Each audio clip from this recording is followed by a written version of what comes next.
Hey guys, this is Steven, And Ian. and we're doing the review of the Back to the Future trilogy today. Which is somewhere over there. Yeah, he has it somewhere here. Anyway, the DVD, not the Blu-ray. we probably would have done all three separately, but we'll just stick to since one. the storyline's consistently the same damn thing for 3 films. Mm-hmm. So we'll just different settings. We'll just do this all in one video. Okay, so the first one, it's probably the most iconic one of the trilogy. You know, everyone thinks of it like, 88 miles per hour, that dang DeLorean. Which they end up just BSing the whole way through the rest of it because they can, because they made it up. Mm-hmm. It was very good. It's also probably the only series you actually can say they copped out, but sometimes you accept it because it's their thing. Whereas TV shows start doing bullshit points of other butt, they're the exception because they made it up, so they can do what they want to do with it. Mm-hmm. X is your past. It's the same type of thing. Yeah, you can pull crap out of your butt, but you're making it up as you're going along. Except for that's a comic book thing, but even so, they diverted it pretty good. I partially followed that. Sometimes Similar concept, and they pull some other butt, but it works. It's their own idea in any time travel movie, really. Yeah. Oh yeah, time travel. A lot of time travel films are inspired by this one because it's iconic. This is probably the most weird one, but it's doable. Like Project Almanac. It's good. So the camera's in reverse. At least. Yeah, but it's a good movie. So it's not a horrendous version of Back to the Future ripoff, but it's pretty good. But yeah, Back to the Future, the first one, most iconic. Has like the DeLorean, Marty, Doc Brown. What was it, Biff? Yeah. A few others. It's the most iconic. It's not my favorite. I'm not sure which one is your favorite, but it's not my favorite. Just because the first one. Iconic, yeah. The first one is okay. The first one one is the most known one too. It's also the most known one. Yeah. It's also from Steven Spielberg's friend, Mr. Zemeckis, who went later on to do other films like Flight and a few others. Anyway, as a film, it's iconic, so I will give it a 9 out of 10 just because of its iconic nature. You would give it the same, yeah. You would give the same? Yeah. Okay. Next one is Back to the Future Part 2. This is my personal favorite. This is what everyone hates about this movie. I don't understand. In terms of, ironically, they hate the third one. It's like the third one's pretty much the first one, just in the West compared to this, which is... But I think the second one is the strongest one because they travel... They travel back through... That's the problem. They travel back, which they shouldn't have done. No, they travel through time multiple times. So that was the problem. They go forward into the future, and then they go back to 1985, and then they realize the mistake, so they have to then go back to 1955, and then correct that there, and then go back to, and then that's where it ends. And for Part 2, we later learn why. But I think it's the strongest one because, first of all, it has multiple time traveling ideas. Secondly, it gives an example of what happens when time is altered. So they go to the future, right? And then you have really old Biff, and he finds the time traveling DeLorean. Okay, he goes in that the time traveling DeLorean, and he finds, as we later learn, he finds a young Biff in 1955. Gives him the sports almanac, which later makes young Biff really rich. So then when Doc and Marty go back in time, we find that, oh no, it's an alternate reality, because that's what happens. Ironically, though, they made Biff, they made him, really super evil and rich. Zemeckis, I think it was Zemeckis, has said that, Biff was meant to be kind of like Trump. He's meant to be Trump, if Biff is evil in that means Trump was evil in that. It's that's a political thing right now, because, politics and Trump's candidacy, whatever, but, that's really interesting, eye-opening. Zemeckis meant for Biff to be kind of like Donald Trump from the 80s. Weird. And then, once again, Marty and Doc are able to save the time, and they go back to they stop Biff, or they get the almanac by going back in time and getting the almanac in 1955, and then due to another lightning storm, Doc is transported to, what is it, 1895? 1885. Conveniently. Mm-hmm. So, you know, I thought the second one was great. I still think it's amazing because it also inspired a lot of the future stuff like hoverboards and all this other stuff. I think it's personally, it's my favorite. That's the only reason I like this. Oh, future, why are we going to 85? Like, nobody knows why they're doing that. I will give it a 9.5. I don't know about you. Probably 5 or 6. It's not horrendous. The beginning is the 10 part that it's like, why is this here? And they even admitted they didn't know what they were doing. They admitted they pulled that other butt and they said they're sorry for it. I still like, though. They said they're sorry for it. Yeah, well, 3 is iffy. 3 is definitely the one that gives you like 6 to between 6 and 5. It'd probably be 5 because it's a review of the first one, but yeah, so it's just done. The way third too one, close. you know, they simply, you know, they like it's left off where 2 ended. So you know, Doc, he was in the flying time traveling machine, and it's transported to 1885 due to a lightning strike. So what is Marty to do? There's no time traveling machine, but he finds the Doc Brown from 1955. Which is the obvious problem with this whole series, which eventually. Yeah, well and there's a phone. Great. Another phone. So they named 1885. Thank God for that. Yeah, but anyway. Damn it. Great, the goddamn caller ID going off. Call from. Okay. Anyway. All right, so let's ignore it entirely. I did. Fuck you. Seriously, that's really loud, isn't it? I can't turn the volume off. But yeah, like, so what's Marty to do? He goes back. He finds the young Doc Brown, and wait. And how is the DeLorean still there? There's the problem. The whole series actually is conveniently because bullshit. That's the problem. I remember why. Like, wait. How is he able to travel back in time? How is he able to exist after the first movie at all? He should be dead. If you think about it, he should be dead. Do you realize the problem? What Doc says, the whole movie is a time paradox. Wait. How did like? I'm kind of confused. I'm kind of confused here. Okay. So it's simple how it works for the first one. Is it though? Because you should be dead. Okay, well it's simple. Marty travels back in time. Yeah. And he almost influenced his parents from not marrying, but he's able to save it. And then he travels back to 1985. That's easy. Then with 2, they travel to the future. Which would have stayed, to be honest. And there they meet the future, Mr. and Mrs. McFly. But it turns out there's a discrepancy. And this is why people hate it, because we figured it out that if Jennifer and Marty travel to the future, there would be no old Marty and Jennifer. It would just be like they suddenly vanished in 1985 along with Doc Brown. It's like these 3 mysteriously vanished. Well, Doc is supposed to be dead at that point. Doc's not supposed to exist at that point. Okay, but still. Be dead. Okay, but still, like. They mysteriously vanished in 1985, and like there's no old Marty and Jennifer.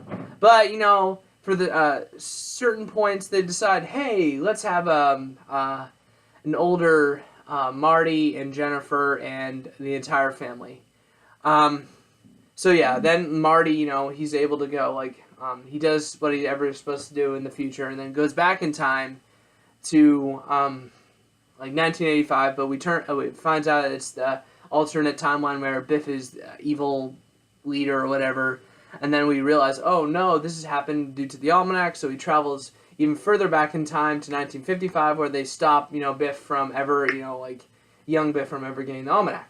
And this is where the discrepancy as well, because it takes place at the same time that Marty did indeed travel back in time. So we see another Marty that had traveled back in time. So we have 2 Martys that had traveled back in time. So there's 2 DeLoreans, 2 1985 Martys.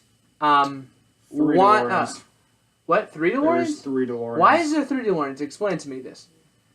I know there's the one that's from the original timeline, the one that that Marty originally traveled in, and then there's the one from the timeline that when Marty and Doc go back in time again in number 2, where they meet the other traveling Marty. That makes it 2. That's 2 DeLoreans, and thus 2 Martys, and 1 old Doc and 1 young Doc.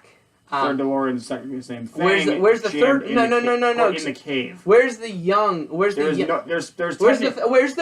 There is technically 3 DeLoreans. Where's the third one? There was always 2, but there's really a third one in the cave and Doc shoved in there. Oh, there's always 2, but there's supposed to be a third one. Oh yeah, so they explain. Oh yeah, I totally forgot. They bullshit the third. There is 3 at all times, but they only there's 2. They say 2, but there's only 2. But there's really 3 when he puts it in there because Marty hasn't figured that out yet. There's only 2. There's the one that when Marty originally travels back in time from the first one. Then there's the second one. Oh no, there's the original one that Doc and Marty both use in all 3 films. And then there's the second one, which we see in number 2, where it's just Marty from the first movie doing his thing with his parents in 1955 in the first one. But it's the second one, or the original DeLorean, because like that the original DeLorean, it gets struck by lightning and it was sent to 1885, but then it was put in a cave for Marty to find. That's how it works. Make it 3, but there's there's 3 times it comes there, but there's only 2 you see. There's only 2. No, there's only 2 DeLoreans. Right, but you see, 3 of them go to the same timeline. Yeah. Which technically, if you think about it, every movie's got a paradox in itself. So there's the original. One from number 1. There's the one that goes in all 3. And then so there's only 2 DeLoreans. Technically, there always should be 1 DeLorean though, which is no. There's only. Okay. There always should be 1 DeLorean because technically 2 and 3 shouldn't exist. But there's 2 DeLoreans in the number 2. There's the one from the Back to the Future 1, and then there's the second one. There's the second one in Back to the Future 2, where Doc and Marty travel to all 3 timelines. 1955, 1985, the alternate timeline, or all 4 timelines. 1955, 1985, 1985 alternate timeline, and 2015.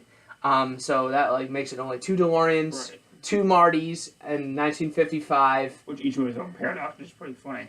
Mm-hmm. The first one's obviously Marty 1 Doc, 1 old Doc, 1 young Doc, and Jennifer just goes back to there. Jennifer goes back to 1885 stays. No, she was put in 1985 in the alternate 1985. They just drop her off at the house. Yeah. They drop Jennifer in the alternate 1985, but they explain how. When they fix it, she'll just be put in the same spot, but in the normal 1985, not the shit 1985. Yeah. But what my guess is, she was sleeping in the shit alternate 1985.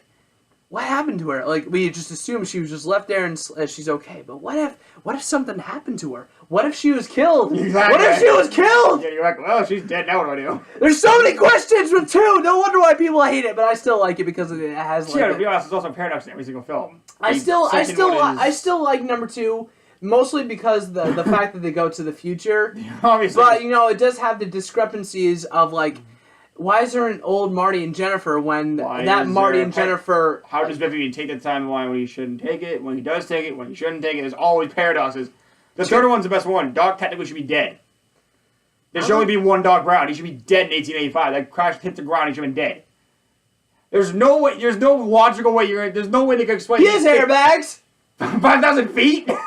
I don't know where he was. He was speeding 88 miles an hour and he slammed into the ground. You tell me the airbags didn't kill him? No. He traveled. Remember, the lightning struck him. Right. The lightning struck the DeLorean. Broke the flying circuits, means he plummets to the ground and kills himself. But, he wasn't that high up. He was maybe 55 feet off the ground. Going 80 miles an hour into the ground? Yeah, there's a time paradox in every movie. Do you know how much it weighs? Do you know how much the DeLorean weighs? Not as much as a 46 Ford. He basically explained that as a joke, which is pretty funny. Okay, but still, I'm pretty sure the airbags deployed. I'm pretty sure. Wait, you think they put airbags on the bottom of the car? Airbags would still deploy, and the thing is. Plus, he was wearing the seatbelt, and the car absorbed all paradoxes. And the car absorbed some of the shock from the fall. Again, the tire should have been broken, and Marty should not be able to fix it right away. No matter how many parts they needed tires, they needed gas. Yeah, because that's the same DeLorean that got hit by lightning.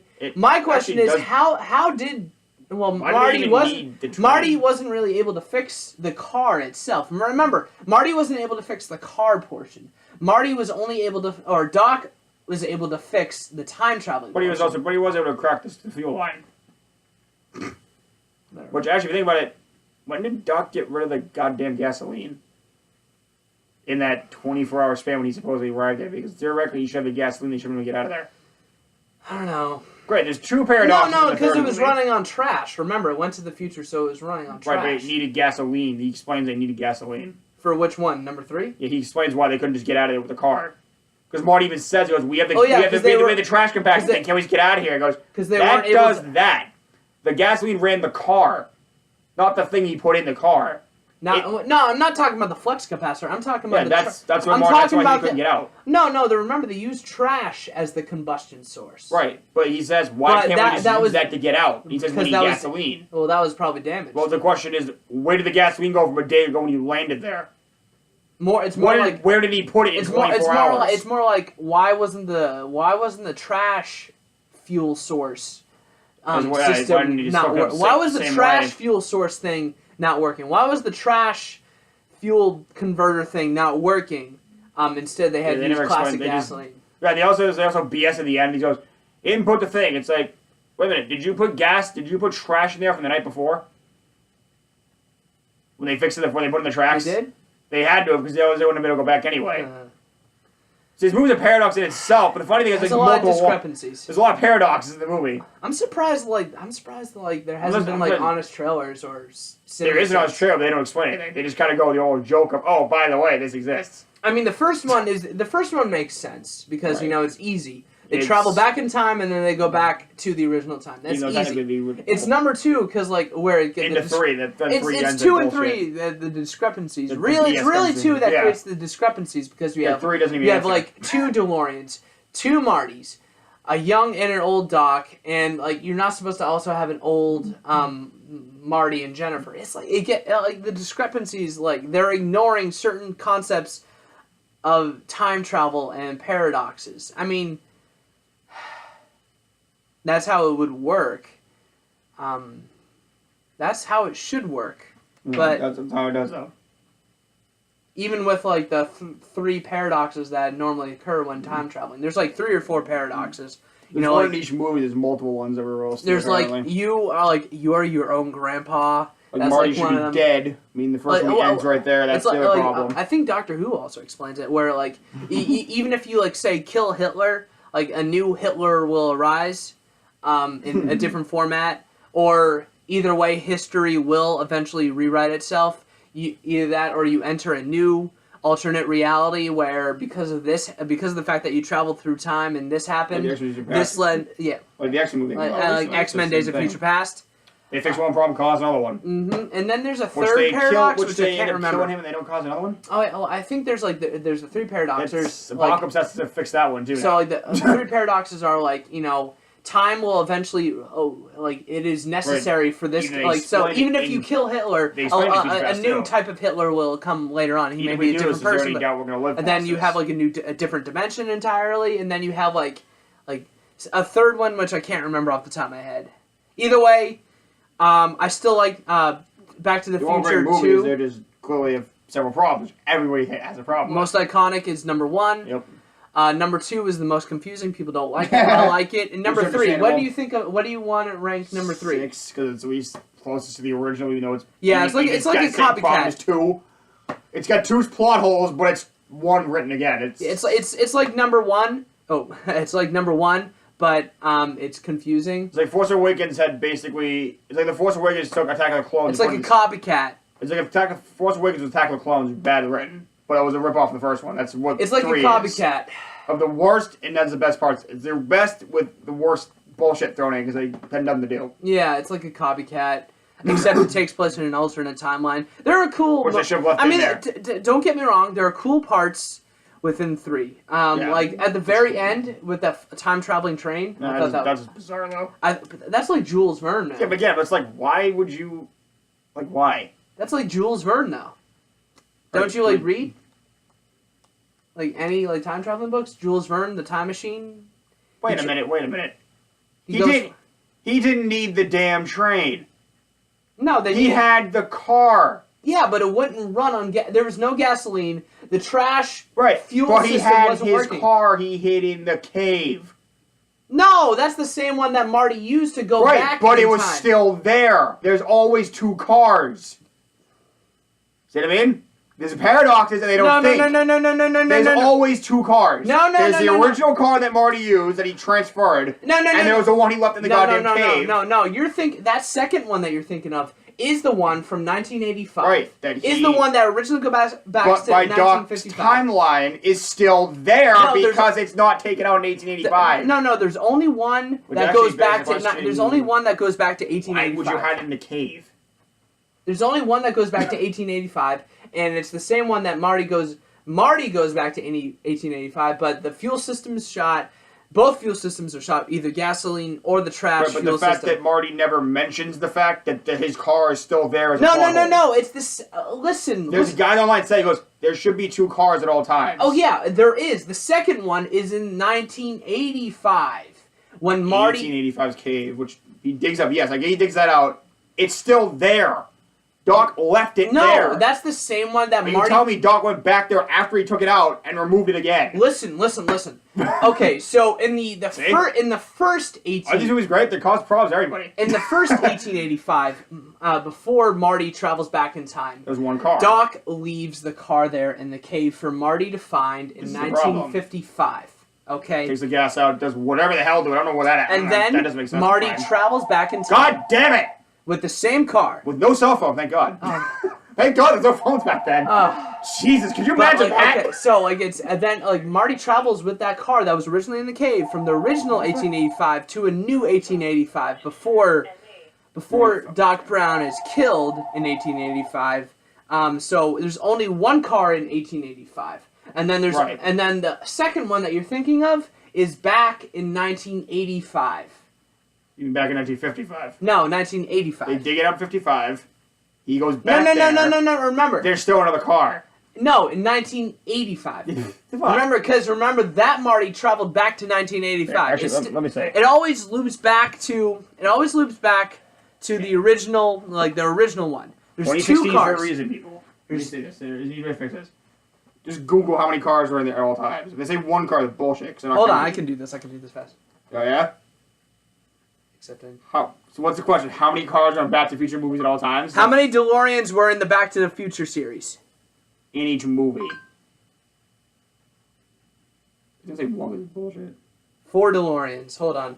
Exactly. Where are how many movies? 4 DeLoreans. Jesus. Futurepedia. Here we go. Okay. So there's 4 according to 4 DeLoreans. The phenomenon of the 4 DeLoreans is that in one timeline, there are 4 different versions of the DeLorean time machine present in Hill Valley for several hours on November 12, 1955. This occurs in Timeline 7 and is not shown in the trilogy. After Doc Brown is struck by the lightning in Timeline 6 and sensing 1885, a new timeline is created where a DeLorean has been stored in the Delago mine for 70 years. That's the one he put in the cave. In each case... The arrival of the DeLorean rewrites the events of Saturday, November 12, 1955. 0 DeLoreans. In Timeline 1, at a period of time not depicted on film. This is the history of the original 1985 timeline. Marty is not present in 1955. 35-year-old Doc is not at the clock tower. Lorraine Baines and George McFly are preparing to go to the dance. Biff Carr is not in the repair shop. 1 DeLorean. In Timeline 2, depicted in Part 1, Marty A... has been present for a week and is taking DeLorean to the dance. 35-year-old Doc is working on DeLorean A. George is planning his fake confrontation with Marty. There's now a bill for $300 for Biff. This also occurs in Timeline 3, as Timeline 3 does not change this period of time. 2 DeLoreans. In Timeline 4, at a period of time not depicted on film, this is the history of the alternate 1985 timeline. Marty A. and 35-year-old Doc are present within DeLorean A. 78-year-old Biff Tannen is present with flying DeLorean B. 78-year-old Biff Tannen gives the Gray's Sports Almanac to 18-year-old Biff Tannen. This also occurs in Timeline 5, as Timeline 5 doesn't change this period of time. 3 DeLoreans. In Timeline 6, depicted in Part 2. Marty A. and 35-year-old Doc are present with DeLorean A. 78-year-old Biff Tannen is present with Flying DeLorean B. 70-year-old Biff Tannen gives the Gray's Sports Almanac to 18-year-old Biff Tannen. Marty B. and 65-year-old Doc are present with Flying DeLorean C. and a hoverboard. From the future. DeLorean. 4 DeLoreans. Okay. In Timeline 7, at a period of time not depicted on film, this is the history of the alternate 1885 timeline when Doc was killed by Tannen from 1885. Marty A. and 35-year-old Doc are present with DeLorean A. in 1955. 78-year-old Biff Tannen is present with Flying DeLorean B. 78-year-old Biff Tannen gives the Gray's Sports Almanac to 18-year-old Biff Tannen. Marty B. and 65-year-old Doc are present with Flying DeLorean C. and a hoverboard. Found it. DeLorean D is buried in the Delgado mine and has been has been for 70 years. Let me finish. Dude, I'm right. I already found it. 65-year-old. I'm right. There are 2 cars when he goes back. Oh well, yeah, they're explaining this. But there are 2 DeLoreans. Why didn't you take the other one? It's true. So Doc's what? Insane. I think Doc forgets. And time. How does he forget? He put it there. Time is confusing. He put it there. All right, so let me finish this. Doc's insane. Great. 65-year-old Doc is buried in a graveyard outside the Delgado mine and has been for 70 years. Doc's letter has been in the office for the Western Union for 70 years. In this timeline, there are temporary 2 Biffs, 2 Martys, and 3 Docs, 1 long dead. And Timeline 7, depicted on film at the end of Part 2 and the start of Part 3, when Marty B. is in 1955 without 65-year-old Doc. DeLorean A. has been departed with Marty A. to 1985. 35-year-old Doc stays. DeLorean B. has been departed with 78-year-old Biff to 2015. 18-year-old Biff stays. DeLorean C. has been departed with 65-year-old Doc to 1885. Marty B. stays. DeLorean D. is buried in the Delgado mine and has been for 70 years. 65-year-old Doc is buried in a graveyard outside the Delgado mine and has been for 70 years. Marty B. is present with the hoverboard and Doc's letter and makes contact with 35-year-old Doc. That is the Marty. That is the Marty that we follow through the entire timeline. From the first one to the end of the third one. Doc has been dead at least once. Biff has been like really old, really young, somewhere in the middle, and an old Biff. But yeah, there's it's confusing. There's 4 DeLoreans. And you're right. There's probably 2 DeLoreans in 1885. They forgot about the one Delgado mine, and they But I'm pretty sure that was, those fuel systems weren't working. Plus, plus the use of gasoline probably wasn't converted that well. This is 1985 when the DeLorean was made. But you built a refrigerator.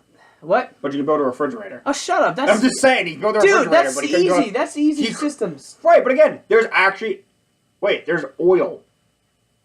You're telling me you can build a refrigerator? Do you know how difficult it is to make gasoline? Do you realize how absurd Doc is making a time machine to begin with? He can make gasoline in probably 5 minutes if he really cared. If they really... that's the fact he didn't care until Marty showed up. That was the thing. They should have just done something with coal. But wait, they explained that with, They saw the truck. That's why they saw the train.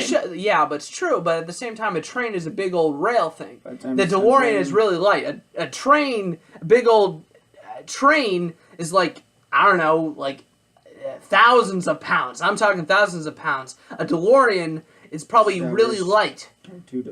I'm pretty sure they could have done something, but either way, it gets confusing. Okay, it's confusing. Marty only ripped the fuel line, right? What? He only ripped the fuel line when he went in 1885. The car itself was still intact otherwise, right?